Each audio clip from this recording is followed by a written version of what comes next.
Hello everyone, welcome you all in our online learning platform Let's Study India। आप सभी का स्वागत है हमारे इस ऑनलाइन लर्निंग प्लेटफॉर्म में Let's Study India। आज के हम इस वीडियो में म्यूटेशन के बारे में पढ़ेंगे। हम फर्स्ट सेमेस्टर को लेके चल रहे हैं, अभी जूलॉजी फर्स्ट सेमेस्टर का ये सारे वीडियोस हम अपलोड कर रहे हैं, जिसमें हम इसके पहले 7th यूनिट के कैरियोटाइप के बारे में इसके पहले वाले वीडियो में हमने डिस्कस कर लिया है। अब ये जो वीडियो है ये म्यूटेशन के बारे में हमें बताएगा। इसमें जो भी चीजें हम डिस्कस करेंगे वो म्यूटेशन से रिलेटेड रहेंगी। चलिए देखते हैं। म्यूटेशन होता क्या है? म्यूटेशन क्या है? Sudden change. किसी भी चीज, किसी भी जीन्स में, उसके सीक्वेंसेस में, क्रोमोसोम्स में कोई एक सडन चेंज आ जाए। रीजन कुछ भी हो, एनवायरमेंटल रीजन हो, जेनेटिक रीजन हो, रीजन कुछ भी हो, किसी भी कारण से कोई एक सडन चेंज आ जा रहा है जब, तो उसी को हम क्या कहते हैं? म्यूटेशन कहते हैं। ठीक, चेंज किसी भी चीज में आ जाए, जीन्स में, जीन्स के सीक्वेंसेस में कुछ डिलीट हो जाए, कुछ ऐड हो जाए, क्रोमोसोम में कुछ चेंज आ जाए, उसी को हम नॉर्मली ऐसे ही म्यूटेशन कह देते हैं। तो चलिए साइंस की लैंग्वेज में भी देख लेते हैं म्यूटेशन क्या है। Mutation is the sudden inheritable discontinuous or continuous variations due to the change in chromosome and gene। Mutation क्या है? Mutation is a sudden inheritable, एक sudden inheritable discontinuous और continuous variations।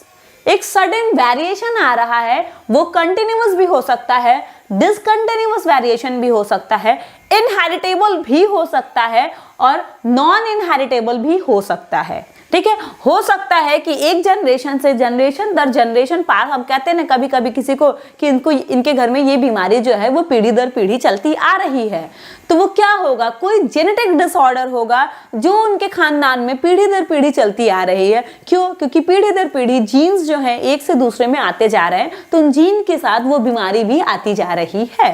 ठीक, तो क्या हो रहा है? म्यूटेशन क्या है? एक वेरिएशन है, एक सडन वेरिएशन, मतलब चेंज होगा तभी तो वेरिएशन आएगा। किसी चीज में चेंज होगा तभी तो वेरिएशन आएगा। तो यही क्या, एक सडन वेरिएशन है। वो इनहेरिटेबल भी हो सकता है, नॉन इनहेरिटेबल भी हो सकता है, वो कंटिन्यूअस भी हो सकता है, वो डिसकंटिन्यूअस भी हो सकता है to the change in chromosome and gene. और ये सब किसकी वजह से हो रहा है? या तो क्रोमोसोम में चेंज आ जाए या तो जीन्स में चेंज आ जाए। तो जीन्स या क्रोमोसोम में चेंज आने की वजह से किसी भी इंडिविजुअल पे कोई वेरिएशन आ रहा है, कोई चेंज आ रहा है, और ये चीजें जो होती हैं वो सडन दिख रही हैं, हमें सडन हो रहा है, इसी को हम क्या कह रहे हैं? म्यूटेशन कह रहे हैं। ठीक है, the mutation was first time observe by Hugo de Vries. Mutation को सबसे पहले ऑब्जर्व जिन साइंटिस्ट ने किया था उनका नाम है ह्यूगो डी वेरिस। ठीक, म्यूटेशन हमने जाना क्या है, तो म्यूटेशन को सबसे पहले ऑब्जर्व करने वाले जो साइंटिस्ट हैं उनका नाम है ह्यूगो डी वेरिस। ठीक, in 1901 in evening primrose plant and find the difference in length of a stem, flower colour and shape of leaf. Hugo de Vries ने सबसे पहले म्यूटेशन को ऑब्जर्व किया था। किसमें किया था? इवनिंग प्राइम रोज प्लांट में। इवनिंग प्राइम रोज प्लांट में किया था। कौन सी ईयर में किया था? 1901 में, 1901 में किया था। जैसे ही 1900 पार हुआ, पहला साल जो आया उसमें इन्होंने इतना बड़ा काम कर दिया, म्यूटेशन को ऑब्जर्व कर लिया। किस में कर लिया? इवनिंग प्राइम रोज में कर लिया, इवनिंग प्राइम रोज प्लांट में कर लिया। एंड फाइंड द डिफरेंसेस, जब उसमें उन्होंने म्यूटेशन हमने कहा कोई सडन वेरिएशन है, कोई एक सडन वेरिएशन आ रहा है, तो वो वेरिएशन जो आया मतलब कोई चेंज आएगा ही, वेरिएशन आ रहा है तो चेंज आएगा ही। तो उन्होंने चेंज किस में ऑब्जर्व किया? इवनिंग प्राइम रोज प्लांट में। इवनिंग प्राइम रोज प्लांट में कहाँ पे किया? उसके स्टेम के लेंथ में, फ्लावर के कलर में एंड शेप ऑफ लीव्स, उसके पत्तियों के शेप में, फ्लावर के कलर में और उसके स्टेम के लेंथ में उन्होंने वेरिएशन या चेंज ऑब्जर्व करा। ठीक है, in animal mutation was first time observe by T H. Morgan. Hugo de Vries ने सबसे पहले म्यूटेशन को ऑब्जर्व किया किसमें? प्लांट्स में, इवनिंग प्राइम रोज में। ठीक, लेकिन एनिमल्स की अगर बात करें तो एनिमल्स में म्यूटेशन को सबसे पहले ऑब्जर्व करने वाले हमारे मॉर्गन साहब थे, टीएच मॉर्गन साहब थे। इन्होंने किसमें किया था? 1910 में। इसको जस्ट उल्टा कर दीजिएगा, 1901 जब 19वीं सदी की शुरुआत हुई तो शुरुआत में प्लांट में म्यूटेशन ऑब्जर्व कर लिए थे वेरिस ने, ह्यूगो डी वेरिस ने। फिर उसको जस्ट उल्टा कर दे 1910 में एक और महानुभाव है टीएच मॉर्गन, ठीक है, इन्होंने एनिमल्स में म्यूटेशन को ऑब्जर्व कर लिया while working on fruit fly. इन्होंने किस पे किया था? Fruit fly. वो फ्रूट फ्लाई पे ह्यूगो डी मॉर्गन जो थे, मॉर्गन के ज्यादातर एक्सपेरिमेंट आप फ्रूट फ्लाई पे ही देखोगे, ठीक है। तो वो फ्रूट फ्लाई पे काम करते करते उनको म्यूटेशन दिखा, ठीक है, उन्होंने उस पर ऑब्जर्व किया फ्रूट फ्लाई पे, क्या दिखा था? He found that white eyes flies are mutant। उन्होंने देखा कि जो सफेद आंख वाली फ्लाइज हैं वो कैसी हैं? ये तो म्यूटेंट टाइप की हैं, ठीक है, ये म्यूटेंट टाइप की हैं। फिर आते हैं स्वेल right recorded the plant mutation और gene mutation in the lab, ठीक है। उन्होंने क्या करा? लैब में प्लांट म्यूटेशन या जीन म्यूटेशंस के बारे में बताया, ठीक है। तो म्यूटेशन क्या था? म्यूटेशन एक सडन इनहेरिटेबल चेंज है, सडन इनहेरिटेबल वेरिएशन है, जो इनहेरिटेबल हो भी सकता है, नहीं भी हो सकता है, कंटिन्यूअस भी हो सकता है, डिसकंटिन्यूअस भी हो सकता है। और इसको सबसे पहले ऑब्जर्व ह्यूगो डी वेरिस ने करा था, प्राइम रोज में करा था। इनको कहाँ दिखा था? प्राइम रोज का जो प्लांट था उसके स्टेम के लेंथ में वेरिएशन दिखा था, फ्लावर कलर में दिखा था और लीफ के शेप में दिखा था। फिर आते हैं टीएच मॉर्गन साहब, इन्होंने उसके जस्ट अपोजिट 1910 में फ्रूट फ्लाई पे वो काम कर रहे थे, तो उन्होंने बताया एनिमल में ऑब्जर्वेशन किया म्यूटेशन को, और उन्होंने बताया कि जो व्हाइट आइज फ्लाइज होती हैं वो म्यूटेंट होती हैं। फिर स्वेल राइट आते हैं, इन्होंने प्लांट म्यूटेशन के बारे में बताया था, और या तो जीन म्यूटेशंस के बारे में, पॉइंट म्यूटेशन, सॉरी, इन्होंने पॉइंट म्यूटेशन के बारे में बताया था या जीन म्यूटेशन के बारे में बताया था, किसमें? लैम्ब में, ठीक है। चलिए हम कह रहे हैं म्यूटेशन हो रहा है, तो म्यूटेशन कब हो रहा है, किस स्टेज पे हो रहा है, तो क्या हो रहा है ये भी देख लेते हैं, ठीक है। स्टेजेस इन विच म्यूटेशन अकर, कौन कौन से स्टेज पे म्यूटेशन हो रहा है? पहला देखिए, the mutation can occur at any stage during the development, depending upon this stage following situations will be made. Development के टाइम पे, डेवलपमेंट जब तक हो रहा है उस टाइम पे किसी भी स्टेज पे म्यूटेशन हो सकता है, और किस स्टेज पे म्यूटेशन हो रहा है तो उसका इफेक्ट भी वैसा दिखेगा, तो उसको देख लेते हैं। पहला क्या है? If mutation occur in germinal cell before differentiation of gamete, क्या हो रहा है? म्यूटेशन किस में हो रहा है? जर्मिनल सेल्स में ही हो गया। अभी गैमेट का भी डिफरेंशिएशन नहीं हुआ है, गैमेट भी नहीं अच्छे से बना है, गैमेट का डिफरेंशिएशन नहीं हुआ है, बस जो जर्म सेल्स हैं, जर्म सेल्स में ही म्यूटेशन हो जा रहा है, ठीक है। तो अब आप ये सोचिए कि जर्म सेल से क्या बनेगा? एक गैमेट बनेगा, तो जर्म सेल से ही गैमेट बनता है।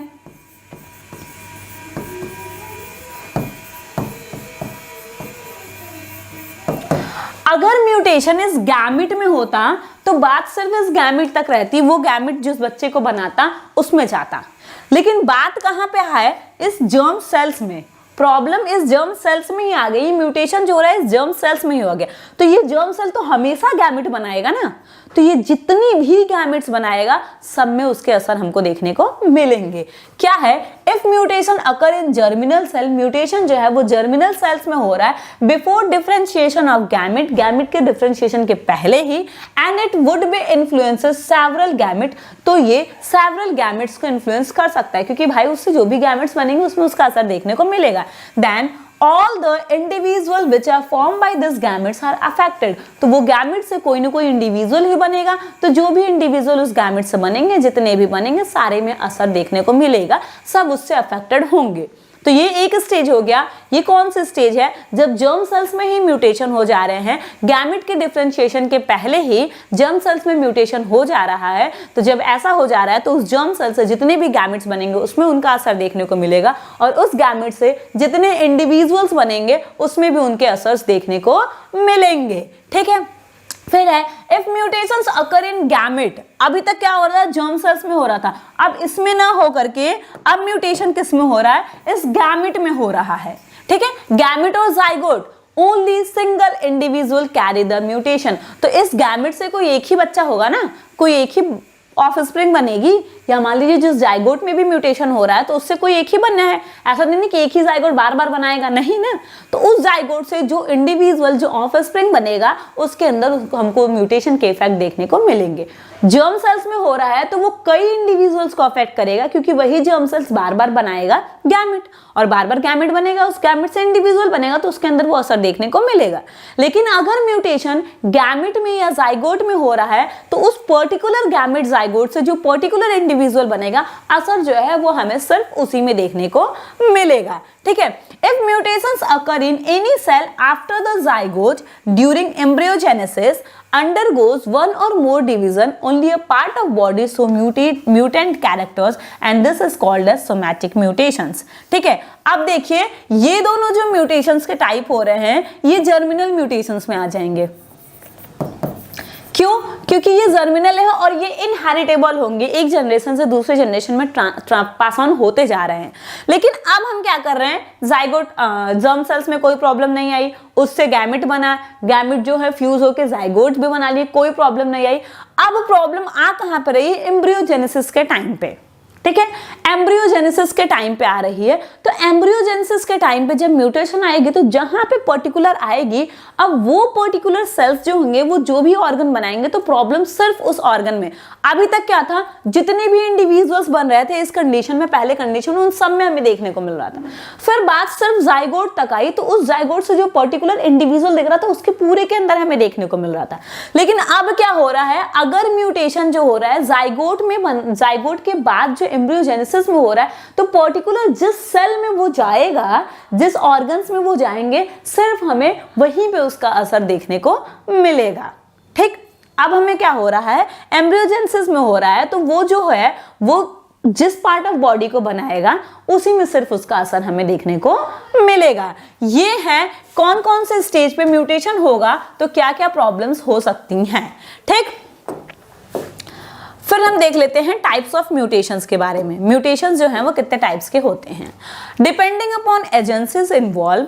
कौन कौन सी एजेंसीज इन्वॉल्व है, मतलब जो म्यूटेशन हो रहा है वो किसकी वजह से हो रहा है, इस पर डिपेंड करता है। अलग अलग टाइप के म्यूटेशंस होंगे। एजेंसीज इन्वॉल्व पे दो टाइप्स हैं, spontaneous mutation and induced mutations. फिर बात करता है on the basis of cell on which mutation occur. अब कैसे सेल में म्यूटेशन हो रहा है, इस पे जो म्यूटेशन है वो दो तरीके का होगा, सोमैटिक और जर्मिनल। सोमैटिक सेल में होगा तो वो सोमैटिक म्यूटेशन कहलाएगा, जर्मिनल मतलब जर्म सेल्स में होंगे तो वो जर्मिनल म्यूटेशंस कहलाएंगे। तो कैसी एजेंसीज इन्वॉल्व हैं, उनके बेसिस पे म्यूटेशन दो टाइप्स के हैं, स्पॉन्टेनियस एंड इंड्यूस्ड। और कौन कौन से मतलब कैसे सेल्स इन्वॉल्व हो रहे हैं, कौन से सेल्स में म्यूटेशन हो रहा है, उस बेसिस पे जो म्यूटेशन है वो दो टाइप्स के हैं, somatic mutations and germinal mutations. ठीक है।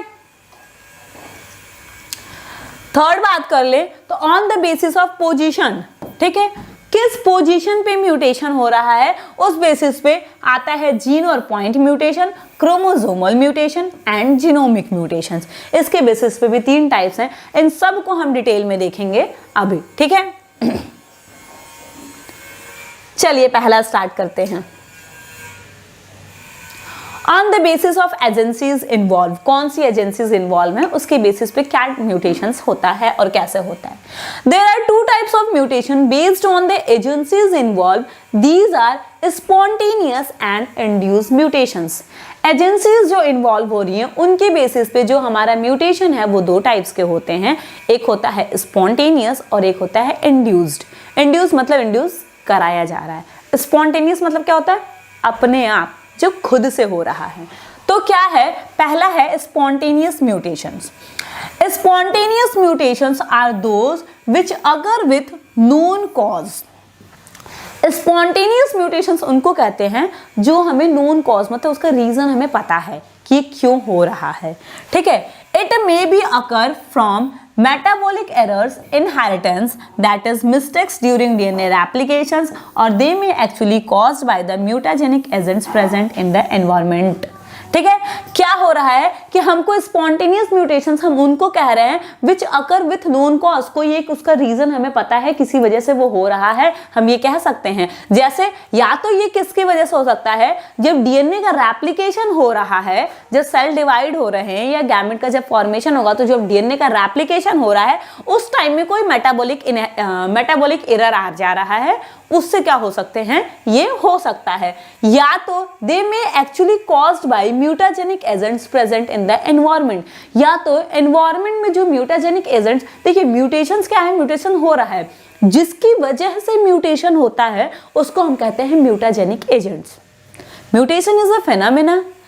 अब ये फेनोमेना जो करा रहा है, जिसकी वजह से हो रहा है, उसको हम कहते हैं म्यूटाजेनिक एजेंट। वो क्या होता है, म्यूटाजेनिक एजेंट होता है, और म्यूटाजेनिक एजेंट ही जो होता है वो म्यूटेशन कॉज कराता है। ठीक, म्यूटाजेनिक एजेंट जो है वही म्यूटेशन कॉज कराता है। तो यहाँ पे हम क्या कह रहे हैं, स्पॉन्टेनियस म्यूटेशन, स्पॉन्टेनियस में जिसको हमको पता हो, या तो क्या हो सकता है कि डीएनए एप्लीकेशन के टाइम पे कोई मेटाबॉलिक एरर्स आ जाए उसमें, तो उसकी वजह से प्रॉब्लम आ जा रही है। या दूसरा क्या है, दे में actually caused by mutagenic agent present in the environment, हमारे एनवायरनमेंट में जो म्यूटाजेनिक एजेंट्स प्रेजेंट है, या हो सकता है उनकी वजह से कोई चेंज आ जा रहा है, तो हम उसको कह रहे हैं these are natural mutation and also called as background mutation. अब हम इनको कहते हैं कि ये नेचुरल म्यूटेशन है, हम इसमें कुछ नहीं कर रहे, वो अपने आप हो रहा है। जो भी चीज़ें अपने आप होती हैं वो प्रकृति की देन है, भगवान की देन है कहते हैं। तो इसीलिए हम इनको क्या कहते हैं कि ये क्या है, ये नेचुरल म्यूटेशन है, और इनको हमें एक और नाम देते हैं background mutation. It occurs at frequency of 1 × 10⁵ in nature, और इसकी फ्रीक्वेंसी जो होने की होती है वो 1 × 10⁻⁻5 की फ्रीक्वेंसी है, मतलब 1/1,00,000 लोगों में 1 आध लोग के साथ ऐसा होता है। ठीक है, ये हम कह सकते हैं। तो ये है स्पॉन्टेनियस म्यूटेशन, क्या था, जो अपने आप हो रहा था, जिसका रीजन हमें कुछ हद तक पता है। या तो रेप्लिकेशन, डीएनए रेप्लिकेशन के टाइम पे कोई मेटाबॉलिक एरर आ जाए, या कोई भी एनवायरमेंटल म्यूटाजेनिक एजेंट्स जो हैं जिनकी वजह से कोई भी प्रॉब्लम आ जा रही है, उसको हम कहते हैं स्पॉन्टेनियस म्यूटेशंस। ठीक है, इसको एक और नाम देते हैं बैकग्राउंड म्यूटेशन। तो ऐसा नहीं है कि क्वेश्चन पूछ दे कि व्हाट इज बैकग्राउंड म्यूटेशन, अरे यार ये क्या था, नहीं, ये कुछ नहीं है, ये स्पॉन्टेनियस म्यूटेशन का दूसरा नाम है। जैसे हमारा नाम होता है ना कि स्कूल का कुछ और, निकनेम कुछ और, रियल नेम कुछ और, बस उसी तरीके से इनके पास भी 2 नाम है। स्पॉन्टेनियस को ही हम क्या कहते हैं, बैकग्राउंड म्यूटेशन कहते हैं। ठीक है, फिर आ जाता है induced mutation. Induced mutations are those which results from exposure of organism to mutagenic agent. अब क्या हो रहा है, इंड्यूस्ड हो रहा है, खुद से नहीं हो रहा है। जैसे हम क्या करते हैं कि हम बदमाश नहीं थे, हमें ऐसे दोस्त मिले कि हम बदमाश हो गए, हम भी अपने आप को बचाने के लिए कहते हैं कि हमने नहीं बदमाशी करा, मम्मी वो कर रहा था तो मैं भी साथ में था, बस मतलब मैं उससे इंड्यूस्ड हो गया, वो कर रहा था तो मैंने भी बदमाशी कर दिया, अदरवाइज मैं बदमाशियां नहीं करता हूँ। वही काम यहाँ पे हो रहा है। Induced mutations are those which result from exposure of organism to mutagenic agent. जो ऑर्गेनिज्म है उसका म्यूटाजेनिक एजेंट, अभी मैंने बताया म्यूटाजेनिक एजेंट क्या होता है, जो म्यूटेशन कराता है। तो मान लीजिए ये ऑर्गेनिज्म है, इसका इस म्यूटाजेनिक एजेंट से एक्सपोजर जब हो रहा है तो ये म्यूटेशन हो रहा है। तो ऐसे टाइप के म्यूटेशंस को हम कहते हैं induced mutations, such as ionising radiations, UV radiations and various chemicals that react with DNA and agent which induce mutations are called as mutagenic agents। अब क्या हो रहा है, कोई भी रेडिएशंस हो जा रही है, आयनाइजिंग रेडिएशंस हो जाए, UV रेडिएशंस हो जाए, या कुछ ऐसे केमिकल्स हैं जो DNA रेप्लिकेशन वगैरह को इफेक्ट कर सकते हैं या DNA को इफेक्ट कर सकते हैं। कोई भी ऐसी चीज है जिसकी वजह से, जिसके कांटेक्ट में आने की वजह से इंड्यूस्ड हो जा रहा है म्यूटेशन, तो इस टाइप के म्यूटेशंस को हम कहते हैं इंड्यूस्ड म्यूटेशंस। और ये नेचुरली नहीं होता है, ये अपने आप नहीं होता है, जब तक आप उसके कांटेक्ट में नहीं आओगे नहीं होगा। ठीक है, और जो भी ये सारी चीज़ें, जैसे मान लीजिए UV रेडिएशंस हो गए, आयनाइजिंग रेडिएशंस हो गए, वो केमिकल्स हो गए जो DNA के साथ रिएक्ट कर रहे हैं, इन सबको हम क्या कहेंगे, इन सबको हम कहेंगे म्यूटाजेनिक एजेंट्स, क्योंकि ये क्या कर रहे हैं, म्यूटेशंस कॉज करा रहे हैं। Note, it is not possible to prove that a particular mutation is either spontaneous or induced। पढ़ तो लिया कि हाँ स्पॉन्टेनियस ये होता है, इंड्यूस ये हो सकता है, लेकिन क्या तुम पता कर सकते हो कि हाँ ये जो प्रॉब्लम हुई है ये डीएनए के रेप्लिकेशन होने के टाइम पे कुछ प्रॉब्लम आ गई थी, कुछ मेटाबॉलिक एरर्स आ गए तो उसकी वजह से हुआ है, या कोई केमिकल इससे रिएक्ट कर गया है? जब मेटाबॉलिक वाला बात आएगा तो वो स्पॉन्टेनियस में चला जाएगा, लेकिन अगर केमिकल का रिएक्शन हुआ तो वो इंड्यूस में चला जाएगा। तो क्या आप पता कर सकते हो? क्या आप ये चीज बता सकते हो? नहीं। तो ये इम्पॉसिबल है पता कर पाना कि जो पर्टिकुलर म्यूटेशन है पर्टिकुलर इंडिविजुअल में वो स्पॉन्टेनियस है कि इंड्यूस है। बस आप ये चीज थ्योरी बेसिस पे जानते रहो कि स्पॉन्टेनियस होता क्या है और इंड्यूस्ड होता क्या है, बट आप ये चीज पता नहीं कर सकते हो कि हाँ जो म्यूटेशंस है मतलब प्रैक्टिकली आप ये नहीं बता सकते हो कि जो म्यूटेशंस है वो स्पॉन्टेनियस है कि इंड्यूस्ड म्यूटेशंस है। ओके,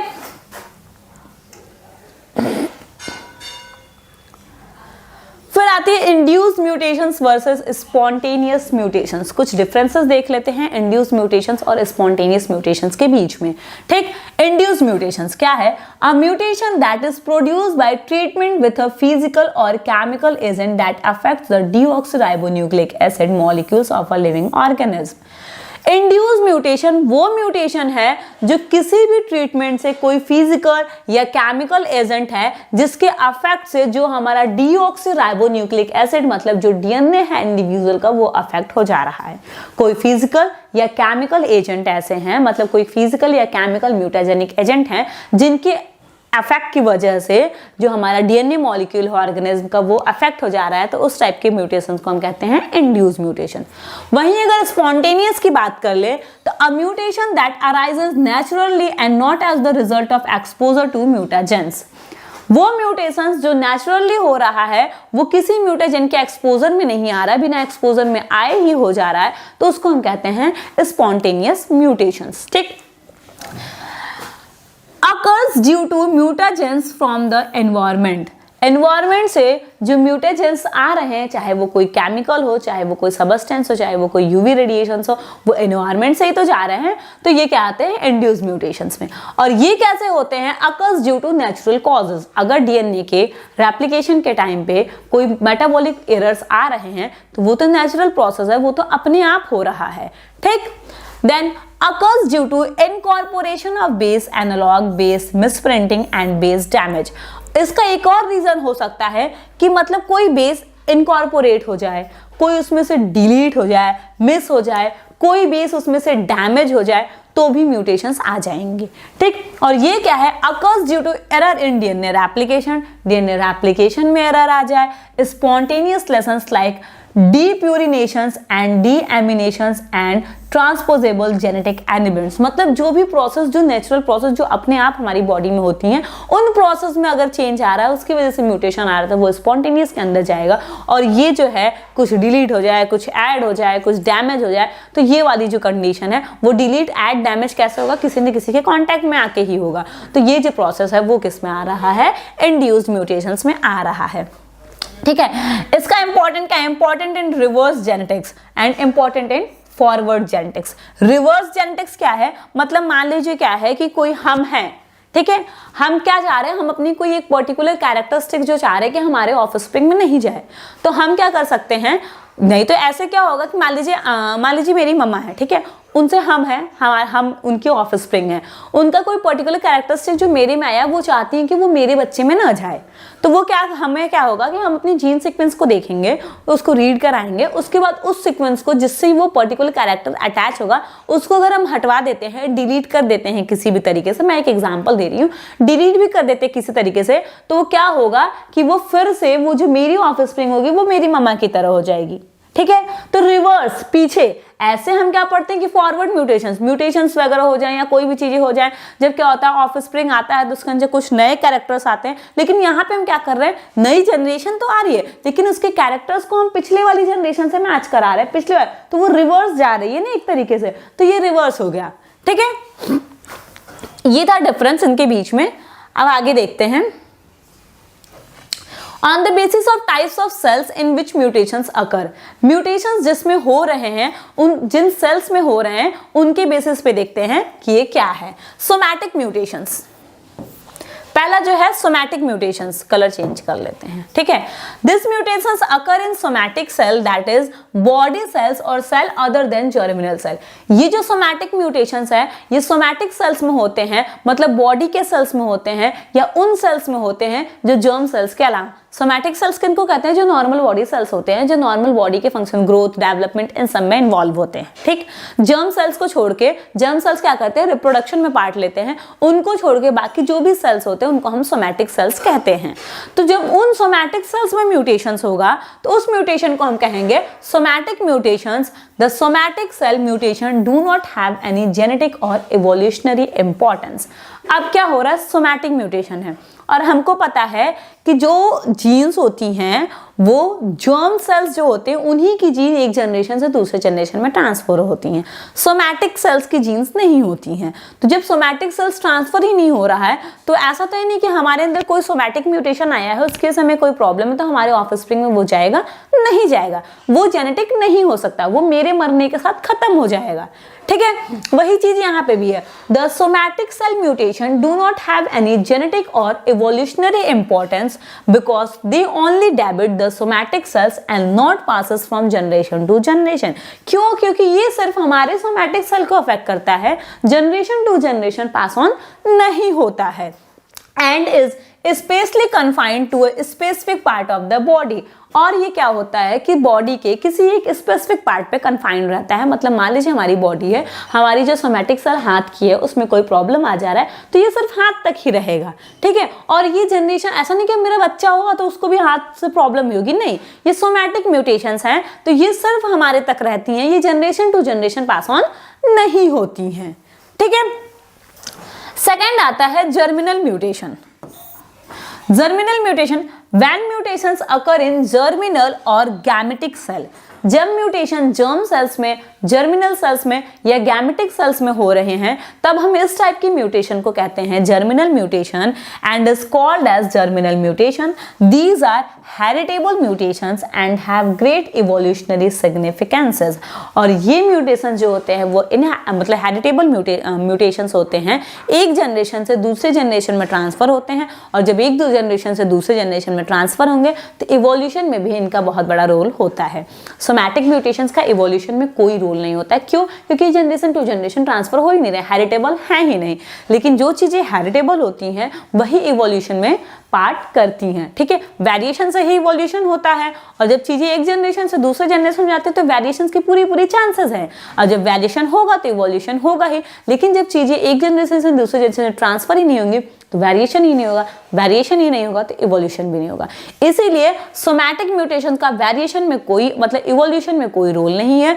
वहीं अगर जर्मिनल म्यूटेशंस की बात करें तो ये बहुत बड़ा इंपैक्ट देते हैं इवोल्यूशन में। और ये वो म्यूटेशंस होते हैं जो जर्म सेल्स में होते हैं या रिप्रोडक्टिव सेल्स में होते हैं, ठीक है।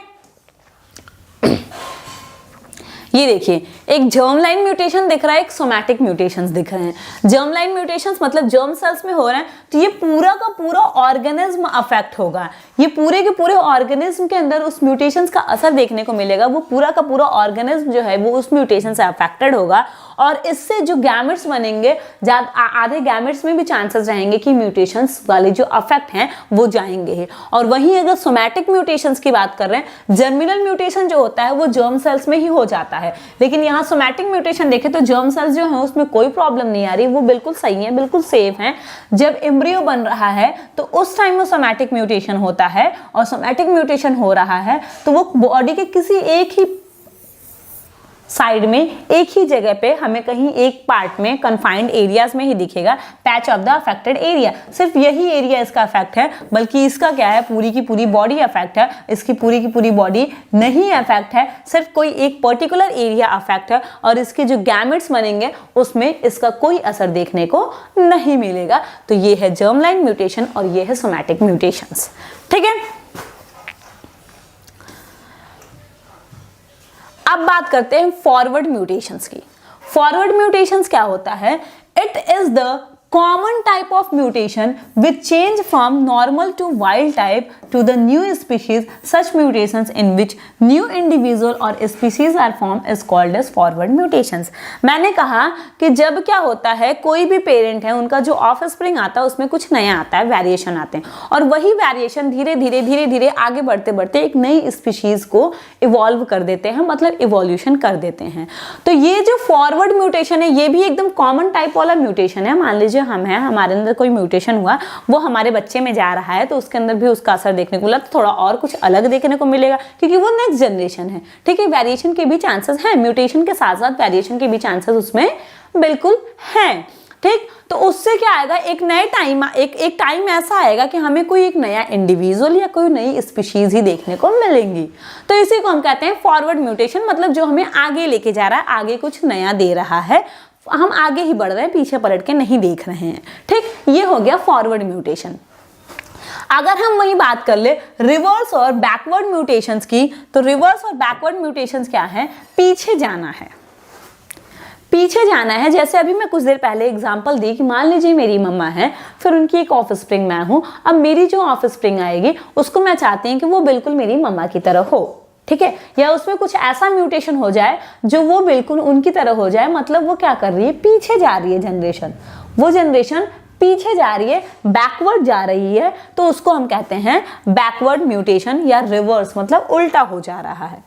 In this type of mutation, new species regain the characters of their wild life और ancestral type, अपने ancestral type की या जो उनका wild type था उसी की तरह आ जा रहा है, is called as backward mutation और reverse mutation। तो उसी को हम क्या कहते हैं, backward mutation या reverse mutation, उसी को हम कहते हैं। ठीक है, फॉरवर्ड म्यूटेशन जिसमें कुछ हमें नया देखने को मिल रहा है, कोई नई स्पीशीज देखने को मिल रही है, म्यूटेशंस की वजह से कुछ नया देखने को मिल रहा है, आगे जाकर के वो एक नई स्पीशीज में लीड्स हो जा रही है, उसी को हम कहते हैं फॉरवर्ड म्यूटेशन। रिवर्स म्यूटेशन क्या है, वो म्यूटेशन है जिसमें जो हो रहा है हम अपने एंसेस्ट्रल टाइप की या जो वाइल्ड टाइप हमारा था उस चीजों को रीगेन कर ले रहे हैं, वापस से रीगेन कर ले रहे हैं, उसी को हम रिवर्स म्यूटेशन या इनवर्स म्यूटेशन कह रहे थे। ठीक है, देखिए इस एग्जाम्पल से हम समझ सकते हैं क्या हो रहा है। देखिए ये एक जेनेटिक कोड है, उसके सीक्वेंसेस हैं, tyrosine, proline, proline, lysine, tyrosine, lysine, proline, leucine, glutamic acid या टायरोसिन, कुछ भी ऐसा बन रहा है। ठीक है, अब फॉरवर्ड म्यूटेशन होने के लिए यहाँ पे आप देख रहे हैं एक सी आकर के एक्स्ट्रा ऐड हो गया है, जिससे क्या हो रहा है, देखिए ये यहाँ तक तो सेम है लेकिन यहाँ से चीजें बदल जा रही हैं। ठीक है, अब यहां से बदल जाए, लेकिन अब ये तो मान लीजिए कि फॉरवर्ड हो जाएगा, ठीक, कुछ आ जाएगा, फॉरवर्ड म्यूटेशन हो रहा है जब चीजें बदल रही हैं। लेकिन अब हम क्या करें, यहां से इसी को हटा करके फिर से ए ला दे, तो ये क्या हो जाएगा, ये आपका क्या हो जाएगा, रिवर्स म्यूटेशन। इसको जब हमने चेंज किया तो इसका इफेक्ट देखिए हमको यहाँ देखने को मिला, यहाँ से चीजें बदल गई, बिल्कुल बदल गई। ठीक है, यहाँ के आगे जितने अमाइनो एसिड्स बन रहे हैं क्या वो उसकी तरह है, नहीं है। लेकिन अगर फिर से हम इस सी को यहाँ से, सी किसी तरीके से हट जाए और अगेन ए आ जाए, जब अगेन ए आ जाएगा तो इसको आप इससे मैच करोगे तो चीजें बिल्कुल एकदम सिमिलर है, एकदम एग्जैक्ट रिवर्सन हो जा रहा है, एकदम एग्जैक्ट जैसा ये था वैसा ही ये आ जा रहा है। ठीक है, फॉरवर्ड के लिए कुछ नया ऐड हुआ इसमें, फिर उसको अगर हम हटा देते हैं और जो चीज वहां पे पहले से थी वही वहां पे आ जाती है, तो ये रिवर्स म्यूटेशन हो जाएगा जो बिल्कुल अपने एंसेस्टर की तरह हो जाएगा। और फॉरवर्ड म्यूटेशन में हम देख रहे हैं कि हमें कुछ नया देखने को मिल रहा है, कुछ नया मिल रहा है। ठीक है,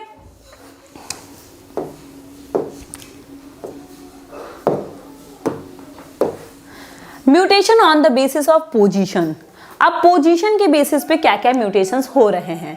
ठीक, तो पहला क्या है, जीन और पॉइंट म्यूटेशन। क्या है, जीन और पॉइंट म्यूटेशंस। ठीक, when inheritable अल्टरनेशंस occur in very small segment of DNA molecule, that is single nucleotide or nucleotide pairs, then the type of mutation is called as point mutation or gene mutation। ठीक है, क्या हो रहा है, जब alteration जो आ रहा है, मतलब जो चेंज आ रहा है वो सिंगल किसी एक पॉइंट पे हो रहा है। ठीक है, किसी एक पॉइंट पे, किसी एक सिंगल पोजीशन पे, किसी एक सिंगल बेस पेयर से हो रहा है, तो उस टाइप के म्यूटेशंस को हम कहते हैं पॉइंट म्यूटेशंस। ठीक, it is of following types, ये भी अपने कई तरीके की होती हैं। जैसे फ्रेम शिफ्ट म्यूटेशन।